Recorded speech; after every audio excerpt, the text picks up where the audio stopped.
নমস্কার, আমি অমৃতা। আমার চ্যানেলে আপনাদের স্বাগত। আজ আপনাদের পড়ে শোনাব প্রেমেন্দ্র মিত্রের লেখা একটি গল্প, ভূপালের কপাল।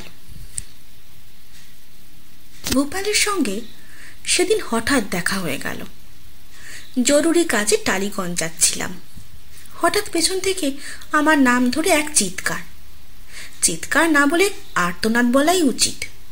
মানুষ মানুষকে শুধু ডাকবার জন্যে অমন ভয়ানক আওয়াজ করে না। কি হলো বুঝতে না পেরে সভয়ে পেছন ফিরেই ব্যাপার বুঝতে পারলাম। পেছনে ট্রামের ভিড়ের ভেতর দাঁড়িয়ে ভূপাল। বাইরে বৃষ্টি নেমেছে বলে ট্রামে বেশ ভিড়। ট্রামের সিটে না কুলোবার দরুন অনেকেই দাঁড়িয়ে আছে। ভূপাল তারই ভেতর দিয়ে গম্ভীর মুখে এগিয়ে এলো। সে সাধারণ এগিয়ে আসা নয়, কারুর পা মারিয়ে, কারুর কাপড়ে জুতোর কাদা লাগিয়ে, কাউকে ধাক্কা দিয়ে ফেলে যেভাবে সে ঝড়ের মতো ছুটে এলো, তাতে মনে হলো যেন আমার কাছে আসার উপর তার জীবন মরণের সমস্যা নির্ভর করছে। উৎসুক হয়ে তাই তার দিকে তাকালাম, কিন্তু কাছে এলে সে শুধু বললে, তুই। যেন এতক্ষণ সে আমার জায়গায় আর কাউকে বসে থাকতে দেখেছিল। তার চিৎকারে ও এই সম্ভাষণে একটু অভিভূত হয়ে পড়েছিলাম, কিন্তু কিছু বলতে পারলাম না। ভূপাল নিজেই আবার বললে, ইস, কতদিন বাদে দেখা। এবার একটু সামলে নিয়েছি। বললাম, হ্যাঁ, অনেক দিন। এখন যাচ্ছিস কোথায়? আমি বালিগঞ্জে যাব ভাই। বালিগঞ্জ? আমি অবাক হয়ে জিজ্ঞাসা করলাম, হ্যাঁ, বালিগঞ্জ। কেন, বালিগঞ্জে গেলে কি হয়? কোনো রকমে হাসি চেপে আমি বললাম, না, হয় না কিছু, কিন্তু এ তো টালিগঞ্জের ট্রাম। ভূপাল এবার একটু অবজ্ঞার হাসি আসলে। আমার মস্তিষ্কের সুস্থতায় যেন তার বিশ্বাস নেই। তার ভাব দেখে একটু বিরক্ত হয়ে বললাম, এটা যে টালিগঞ্জের ট্রাম দেখে উঠিসনি? ভূপাল তবু বিজ্ঞের মতো গম্ভীর স্বরে বললে, টালিগঞ্জ যেতে চাস তো তাড়াতাড়ি নেমে যা। এরপর আর কি করে তাকে বোঝানো যায়? আমার একার দ্বারা সম্ভব হতো না, যদি না সে সময়ে পাশের কয়েকজন ভদ্রলোক বলে উঠতেন, আরে এটা যে সত্যি টালিগঞ্জের ট্রাম মশাই। এবার ভূপালের বুঝি টনক নড়ল।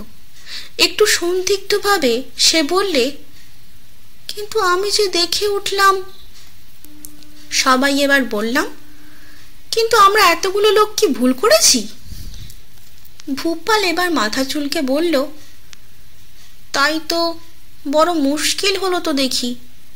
এই বৃষ্টির ভেতর আবার নামতে হবে, কতক্ষণ আবার টালিগঞ্জের ট্রামের জন্য দাঁড়িয়ে থাকতে হবে, তাই বা কে জানে। তার অবস্থা দেখে এবার করুণা হচ্ছিল। বললাম, তোর যেমন বুদ্ধি, একটু না দেখে ওঠার জন্য এই কর্মভুক্ত হলো। ভূপাল চুপ করে রইল, কিন্তু শেষ পর্যন্ত কোনো ভোগ তাকে ভুগতে হলো না। রাসবিহারী এভিনিউয়ের মোড়েই তার বৃষ্টির ভেতর নামবার কথা। হঠাৎ কেমন করে সেইখানেই ট্রামের কারেন্ট গেল বন্ধ হয়ে। কারেন্ট ফিরে আসার আগেই দেখা গেল সারের পর সার ট্রাম দাঁড়িয়ে আছে। ভূপাল তার ভেতর না ভিজেই ট্রাম পেয়ে গেল। ভূপালকে এর মধ্যেই বেশ ভালো করে বোধহয় চেনা গেছে। এমন আলগা অগোছালো লোক দুনিয়ায় যদি আর দুটি থাকে। সব সময়ই সে অন্যমনস্ক, সব কাজেই তার গলতি। কীর্তি তার অনেক, বলে শেষ করা যায় না। ভূপালের সঙ্গে হয়তো অপরিচিত এক ভদ্রলোকের বাড়িতে দেখা করতে গেছি। বৈঠকখানার চাবি খুলে দিয়ে চাকর হয়তো ভেতরে খবর দিতে গেছে। দেখি ভূপাল ঘরে ঢুকেই সটান একেবারে সুইচ বোর্ডের কাছে গিয়ে হাজির। সুইচ বোর্ডে অনেকগুলো সুইচ, আলোর, পাখার প্রভৃতি। জিজ্ঞাসা করলাম, করছো কি ভূপাল? দাঁড়াও না, বড্ড গরম। বলে ভূপাল একটা সুইচ টিপে দিয়ে চেয়ারে এসে আরাম করে বসে পড়ে চোখ বুজে বললে, আহ। চটে উঠে বললাম, আহ কি হে? ভূপাল চোখ বুজেই বলল, আহ কি ঠান্ডা। কোথায় ঠান্ডা, চেয়ে দেখো দেখি একবার। ভূপাল একবার চোখ খুলে চাইল, তারপর একটু বিরক্ত হয়ে বলল, ও আলোটা জ্বেলেছি বুঝি, কিন্তু আহ করছিলে কেন? এবার ভূপালের মুখে আর কথা নেই, কিন্তু তা বলে ভেবো না যে ভয়ানক লজ্জিত হলো। ভূপাল সেসবের ধারে না। ভুল করা না করায় তার কিচ্ছু আসে যায় না, সব সময়ই সে নির্বিকার নিশ্চিন্ত। তার নির্বিকার নিশ্চিন্ত হবার অবশ্য কারণ আছে একটা, কারণটা হচ্ছে তার কপাল। এরকম পৃথিবীতে কারো হয় না। লটারিতে অনেক লাখ লাখ টাকা পেতে পারে, খানায় পড়ে গিয়ে কারো কারো মাটিতে পোঁতা সোনার ঘড়ায় হাত কেটে যায়, কিন্তু ভূপালের তুলনায় তাদের ভাগ্য কিছুই নয়। ভাগ্য তাদের একবারই কৃপা করে, কিন্তু ভূপালের বেলায় ভাগ্যের ক্লান্তি নেই, নেই বিরক্তিও। বালিগঞ্জের বদলে টালিগঞ্জের ট্রামে চেপে তাকে ভুগতে হয় না কোনোদিন। তার কপালে উপযুক্ত সময় ট্রামের কারেন্ট যায় বন্ধ হয়ে। ভূপাল তাই বেপরোয়াভাবে চলে, সে জানে ভাগ্য তার কাছে হার মেনেছে। ভূপালের সঙ্গে তখন এক মেশে থাকি। রাত্রির বেলা খেয়ে দিয়ে আঁচাতে গেছি, হঠাৎ ভূপাল চেঁচিয়ে উঠল, ওই যা, সর্বনাশ হয়ে গেল। টুন করে আমরাও একটা শব্দ পেয়েছিলাম। ভূপালের ভাব দেখে মনে হলো অত্যন্ত মূল্যবান কিছু একটা সে হারিয়েছে। জিজ্ঞাসা করলাম, কি হলো হে, কি যেন পড়ে গেল? ভূপাল প্রায় কাঁদো কাঁদো গলায় বললে, পকেটে একটা আনি ছিল ভাই। এবার আমরা না হেসে পারলাম না, একটা আনি হারাতেই সর্বনাশ। ভূপাল কিন্তু এই কথায় চটে উঠল, একটা আনি কি সামান্য কথা? চারটে পয়সা, 4টে পয়সা 4 হাত মাটি খুঁড়লে পাওয়া যায় না, ইত্যাদি বলে আলো আনিয়ে চেঁচিয়ে সে এক তুমুল কাণ্ড বাঁধিয়ে ফেললে। কি করি, বাধ্য হয়ে সবাই মিলে ভূপালের আনি খুঁজতে লাগলাম, কিন্তু 2 ঘন্টা ধরে হয়রান হয়েও আনি পাওয়া গেল না। হয়রান হয়ে শেষে ভূপালও হতাশভাবে শুতে গেল। পরের দিন সকালে কলতলায় স্নান করতে গেছি, এমন সময় চকচকে কি একটা জিনিস চৌবাচ্চার এক কোণে যেন দেখতে পেলাম। তুলে দেখি একটা চশমার কাঁচ। কলতলায় তখন অনেকে আছে, ভূপালও এসেছে, সেজেগুজে বুঝি 1 গ্লাস জল নিতে। জিজ্ঞাসা করতে যাব এটা কার কাঁচ, এমন সময় হাত থেকে ছোঁ মেরে ভূপাল সেটা নিয়ে বললে, আরে এই তো আমার চশমার কাঁচ। আশ্চর্য হয়ে বললাম, তোমার চশমার কাঁচ কিরকম? ভূপাল চোখ থেকে চশমা খুলে ফেললে। দেখলাম সত্যি তার একদিকের কাঁচ নেই। কাঁচটা সস্থানে লাগাবার চেষ্টা করতে করতে সে বললে, দেখছো না আমার কাঁচ? তা তো এখন দেখতে পাচ্ছি, কিন্তু সকাল থেকে ওই খোলা চশমা চোখে দিয়ে থেকেও তুমি টের পাওনি? বুঝতে পারিনি ভাই, বলে নির্বিকারভাবে ভূপাল চলে যাচ্ছিল। তাকে ডেকে বললাম, তোমার না আনি হারিয়েছিল? ও আনি? ভূপাল চমকে দাঁড়ালো, তারপর এ পকেট ও পকেট হাতড়ে হঠাৎ সোৎসাহে বললে, আরে আনিটা তো পকেটেই আছে, কাল কাঁচটাই খুলে পড়েছিল। আমাদের গত রাত্রের হয়রানির কথা স্মরণ করে তিক্তস্বরে বললাম, পড়েই গেছিল, গুঁড়ো হয়নি কেন তাই ভাবছি। কিন্তু কাকে বলা, গুঁড়ো হবে কেন, বাহ, বলে নির্বিকারভাবে ভূপাল বেরিয়ে গেল। এই ভূপালের সঙ্গে এতদিন পরে দেখা। সেদিন ট্রামেই বুঝতে পেরেছিলাম ওই সামান্য আলাপে সে সন্তুষ্ট থাকবে না, আবার দেখা করতে আসবেই। ভূপালের বন্ধুবৎসলতা বিখ্যাত। কিন্তু ভূপাল যেদিন এলো সেদিন আমি জিনিসপত্র বাঁধা ছাঁধা করে বেরোবার জন্য প্রস্তুত হয়ে আছি। বিশেষ কাজে আমাকে দিল্লি যেতে হচ্ছে। ভূপাল শুনে অত্যন্ত দুঃখিত হয়ে বলল, চ তোকে তাহলে ট্রেনে তুলে দিয়ে আসি, খানিকক্ষণ তো কথা কওয়া যাবে। ভূপাল ট্রেনে তুলতে এসে সাহায্যের চেয়ে বিব্রতই বেশি করে তুলবে মনে করে তাকে বাধা দিতে পারলাম না। সত্যি অনেক দিন বাদে দুজনের দেখা হয়েছে। সারা পথ বেশ ভালোভাবেই এলো। প্ল্যাটফর্ম টিকিট কিনে আমার ট্রেনের কামরা পর্যন্ত এগিয়ে দিলে, কোনো রকম গোলমাল না করে। এর মধ্যে শুধু কোথায় হোঁচট খেয়ে তার জুতোর হিলের খানিকটা গেছিল উঠে। তার জন্য সে নিজে একটু খুঁড়িয়েছে, আর তার পেরে কোঠা জুতোয় স্টেশনের মোলায়েম প্ল্যাটফর্ম একটু ক্ষতবিক্ষত করেছে। যাই হোক, সে আমার দায় নয়।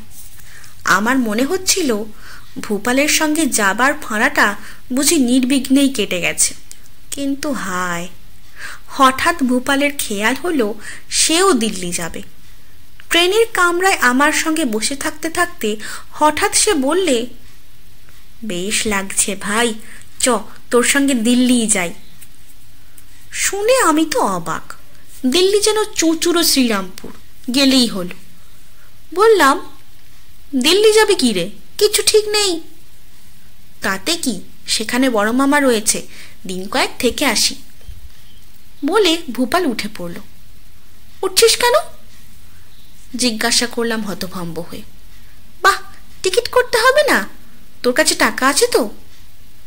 টাকা আমার কাছে ছিল, তবু ভূপালের এই আজগুবি খেয়ালে বাধা দেবার খানিকটা চেষ্টা আমি করলাম, কিন্তু ফল হলো না কিছু। খানিক বাদে আমার কাছ থেকে টাকা নিয়ে ভূপাল ছেঁড়া জুতো নিয়ে খোঁড়াতে খোঁড়াতে দিল্লির টিকিট কাটতে গেল। কি ভাগ্য, গাড়ি ছাড়বার আগেই ভূপাল ফিরে এলো। মনকে আমি ততক্ষণ একরকম প্রবোধ দিয়েছি, হাজার হোক সঙ্গী হিসাবে ভূপালের গুণ অনেক। দিল্লি পর্যন্ত একসঙ্গে তো যাওয়া যাবে। ভাড়াটা অল্পের উপর দিয়েই কেটে গেছে। কামরায় লোক আর বেশি কেউ নেই। দুজনে বেশ আরাম করে বসে গল্প করতে করতে চললাম। বর্ধমানে ফুর্তি করে দুজনে খাওয়া গেল। আসানসোল পর্যন্ত ভালোই কাটল। তারপর সেখানে কামরায় উঠল টিকিট চেকার। আমার টিকিট প্রথমে দেখে তাতে সই করে চেকার ভূপালের টিকিট চাইলে। ভূপালের পকেট হাতড়াবার ঘটা দেখে প্রাণে একটু ভয় পেয়েছিলাম, কিন্তু খানিক বাদে সে টিকিট বার করে দিলে এক পকেট থেকে। চেকার সে টিকিট হাতে নিয়ে এপিট ওপিট দেখে বললে, এ কি মশাই? ভূপাল গম্ভীর হয়ে বললে, দেখতে পাচ্ছেন না টিকিট? হ্যাঁ টিকিট তা জানি, কিন্তু এই যে প্ল্যাটফর্ম টিকিট। Platform ticket? ভূপালের সঙ্গে আমিও একেবারে আকাশ থেকে পড়ে বলে উঠলাম, দেখুন না। বলে চেকার টিকিটটা এবার আমার হাতে দিলে। সেটা দেখে আমারও চক্ষু স্থির। সত্যি সেটা হাওড়ার প্ল্যাটফর্ম টিকিট। এবার অত্যন্ত রেগে উঠে ভূপালকে বললাম, দিল্লির টিকিট কোথায়? দেখো কোন পকেটে রেখেছ। পকেটে তো রাখিনি, সে তো ফেলে দিয়েছি। ফেলে দিয়েছি? আমার গলা থেকে কথাটা অস্পষ্টভাবে বেরুলো। হ্যাঁ, প্ল্যাটফর্ম টিকিট ভেবে আমি সেইটাই ফেলে দিলাম, যে এই ট্রেনে উঠবার আগেই ফেলে দিলাম। এরপর আর কি মুখ দিয়ে কথা বেরোয়? ভূপাল তখনও আমায় বোঝাবার চেষ্টা করছে। দুটো টিকিটে গোলমাল হতে পারে বলেই তো আমি আগে থাকতে প্ল্যাটফর্ম টিকিটটা ফেলে দিলাম।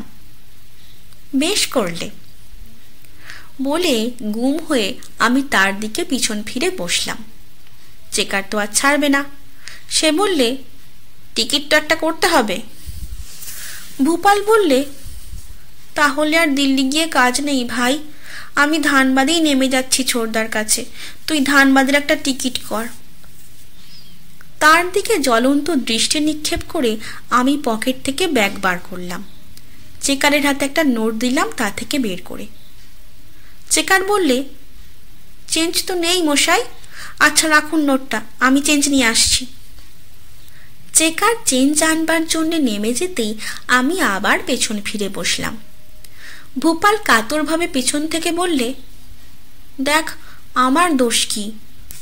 দোষ কি? আমার চাপা রাগ এবার ভেঙে পড়ল। তার অসাবধানতা, অন্যমনস্কতা, বোকামির জন্যে যা নয় তাই বলে খানিক ভর্ৎসনা করলাম।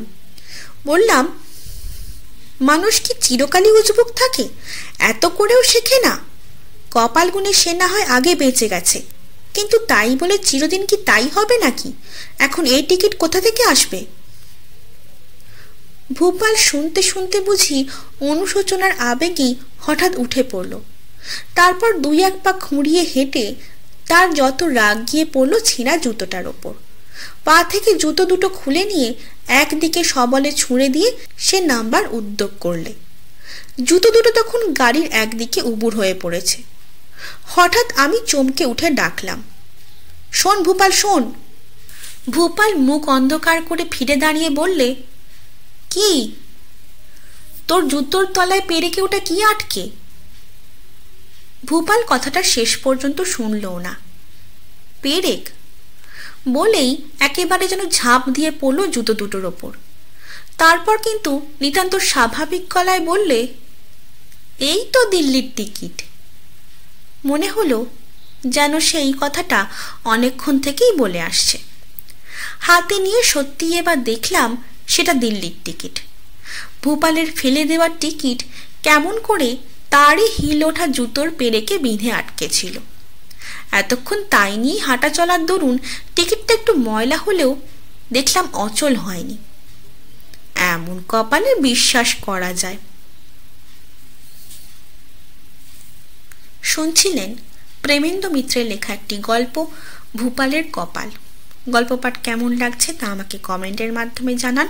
যদি ভালো লাগে তবে লাইক, শেয়ার এবং সাবস্ক্রাইব করে পাশে থাকবেন। ধন্যবাদ। নমস্কার।